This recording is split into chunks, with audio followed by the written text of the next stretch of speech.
Assalamualaikum warahmatullahi wabarakatuh. Apa kabar kalian hari ini guys? Mudah-mudahan tetap sehat dan tetap semangat ya. Kembali lagi di channel ini, di channel Dodizia. Dan pada video kali ini, kalau kalian pernah melihat beberapa video gua, itu ada yang membahas juga tentang protokol maupun juga kehumasan. Nah, pada video kali ini kita akan bahas sebenarnya bagaimana kolaborasi antara keduanya ini kalau kita jalankan begitu ya. Dan apa sih yang dibutuhkan atau apa sih yang kira-kira eh, kita butuh gitu ya, atau sebagai humas itu kita butuh protokol itu untuk apa saja gitu. Disimak ya, kira-kira ini dia kolaborasinya. Nah, ini adalah yang pertama. Jadi yang paling penting adalah kenapa kita butuh teman-teman protokol atau bagaimana kita harus berkolaborasi dengan teman-teman protokol. Yang pertama, alasan yang paling penting juga adalah teman-teman protokol ini tahu detail acara. Jadi kalau misalnya kita sebagai humas itu perlu melakukan peliputan, mencari informasi tertentu begitu ya terkait kegiatan tertentu, kita bisa bertanya kepada teman-teman protokol. Dan dari detail acara itu pun terkadang kita bisa tahu, oh, jadi misalnya narasumber X itu ada di sini, narasumber Y itu nanti akan bicara di sini. Jadi itulah pentingnya kita berkolaborasi atau kita membutuhkan teman-teman di bidang protokolan sebagai humas ya tentunya.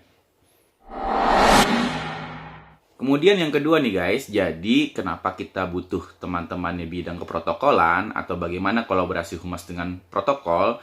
Jadi teman-teman protokol ini pastinya tentu lebih tahu jadwal atau momen acara ke depan begitu ya. Jadi bisa dalam waktu seminggu, dalam waktu sebulan, biasanya teman-teman ini sudah tahu sekali kira-kira apa yang akan menjadi agenda tertentu. Nah, ini sangat penting sekali buat seorang humas juga. Jadi, bisa tahu malah beberapa jadwal yang mungkin akan bisa dilakukan tadi ya, misalnya kegiatan peliputan, kegiatan mencari informasi, dan lain-lain. Dan juga jadi tahu strategi apa yang kira-kira bisa dipakai oleh seorang humas ketika ada acara yang mungkin akan dilakukan selama beberapa hari ke depan begitu. Atau kita juga bisa jadi tahu kira-kira isu apa yang bisa kita angkat dari beberapa jadwal ke depan. Jadi itulah kira-kira bentuk kolaborasinya juga. Jadi teman-teman di bidang protokol ini lebih tahu jadwal ke depannya, sehingga kita misalnya sebagai humas tentunya harus berkolaborasi atau berhubungan terus juga dengan teman-teman di bidang protokol.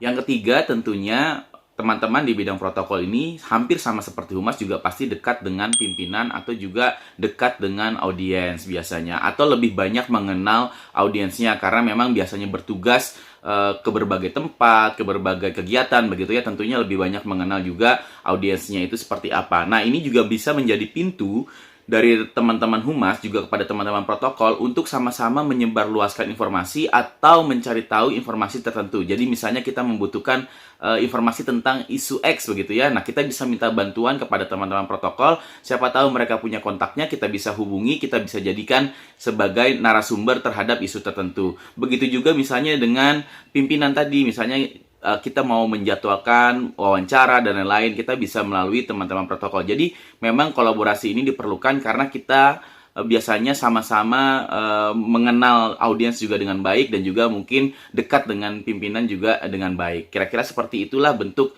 saling kebutuhannya dan juga bagaimana kolaborasinya. Yang keempat tentunya ini juga menjadi salah satu hal yang sangat penting ketika kolaborasi antara humas dan protokol dilakukan.